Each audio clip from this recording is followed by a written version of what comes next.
ماں نے جب اپنا ارادہ ظاہر کیا تو میں بھڑک اٹھی۔ ماں، کیا ہو گیا ہے تمہیں؟ کیوں خود بھی تماشا بنو گی اور مجھے بھی تماشا بناؤ گی؟ کیوں؟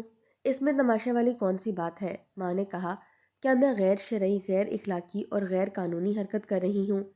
وہ تو ٹھیک ہے، ان میں سے کوئی بات نہیں، لیکن ہمارا معاشرہ کیا سوچے گا؟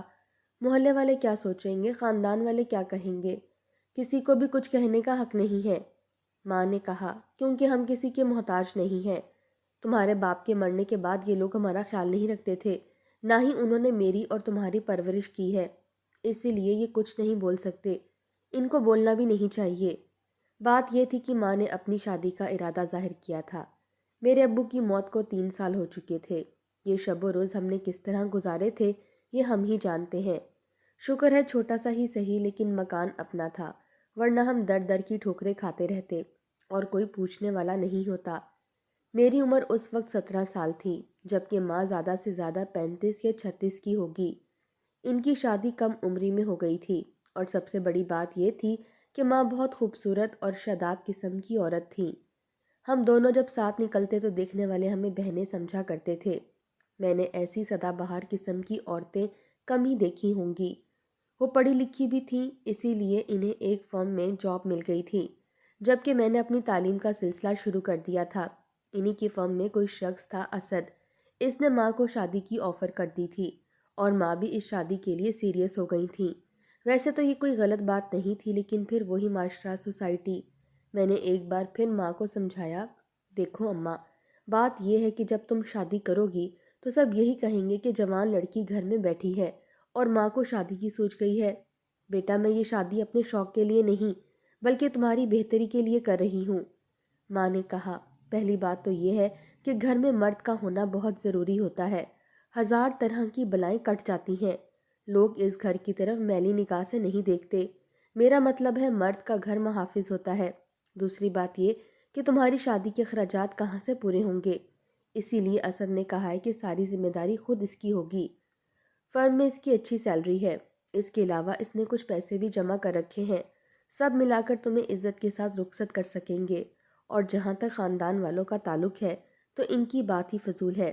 میں سمجھ گئی کہ ماں نے یہ ارادہ پکا کر لیا ہے، اور میرے سمجھانے پر بھی کچھ نہیں ہوگا۔ اب میں ان پر زیادہ زور بھی نہیں ڈال سکتی تھی۔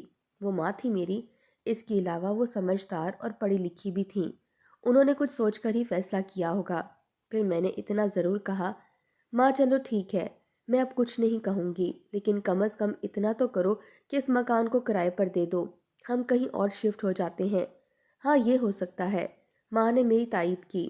صرف ایک بات اور، میں اس شخص سے ضرور ملنا چاہوں گی جو تمہاری زندگی میں شامل ہونے جا رہا ہے۔ صرف میری نہیں، تمہاری زندگی میں بھی۔ تم اس کا اسی طرح احترام کرو گی جس طرح اپنے ابو کا کرتی تھی، کیونکہ وہ بہت اچھا آدمی ہے۔ اسے معلوم ہے تم میری جوان بیٹی ہو، اس کے باوجود وہ مجھ سے شادی کر کے تمہیں سہارا دینے کو تیار ہے۔ پھر ایک دن اسد ہمارے گھر آ گیا۔ ماں نے اسے چائے پر انوائٹ کیا تھا۔ اسے دیکھ کر میں دنگ رہ گئی۔ وہ ایک جوان آدمی تھا اور خاصی معقول صورت، یعنی وہ ایسا آدمی تھا جس کے لیے کوئی بھی کنواری لڑکی کا رشتہ آ سکتا تھا، لیکن وہ ماں سے شادی کرنا چاہ رہا تھا جو ایک بیوہ تھی اور جس کی بیٹی 17-18 برس کی ہو چکی تھی۔ یہ بات بہت حیرت کی تھی۔ میرے اندازے کے مطابق وہ ماں سے کم از کم 10-12 سال چھوٹا ہوگا۔ ماں اس کے آگے پیچھے بچھی جا رہی تھیں۔ ویسے بھی وہ ایک معقول اور مہذب انسان دکھائی دے رہا تھا۔ اس نے بڑے سلیقے اور تہذیب کے دائرے میں رہ کر مجھ سے بات کی۔ میری تعلیم کے بارے میں مجھ سے پوچھتا رہا۔ میرا دل چاہا اس سے پوچھوں آخر وہ میری ماں سے کیوں شادی کر رہا ہے۔ سچ تو یہ ہے کہ یہ سب مجھے بہت برا لگا تھا۔ اس کے جانے کے بعد اماں نے جب اس کے بارے میں میری رائے دریافت کی تو میں نے کہا، نہیں اماں، یہ شادی نہیں ہونی چاہیے۔ نہیں ہونی چاہیے؟ وہ کیوں؟ اس شادی کے بعد افواہوں کے 1000 پہلو نکل آئیں گے۔ ہاں، اگر کوئی عمر رسیدہ آدمی ہوتا پھر کوئی مذائقہ نہیں تھا، لیکن ایسے ہی جوان شخص سے تمہاری شادی 100 گل کھلا دے گی۔ لوگ 1000 طرح کی باتیں بنائیں گے، تمہارا مذاق اڑایا جائے گا، اور سب سے خطرناک بات یہ ہے کہ میں بدنام ہو جاؤں گی۔ کیوں؟ اس میں تمہاری کیا بدنامی ہے؟ تم اتنی بھولی نہیں ہو، ایسی باتیں سمجھ نہ سکو۔ میں نے کہا، لوگ یہ کہیں گے اس آدمی نے بیٹی پر ڈورے ڈالنے کے لیے ماں سے شادی کر لی ہے۔ ماں یہ بات سن کر خاموش ہو گئیں۔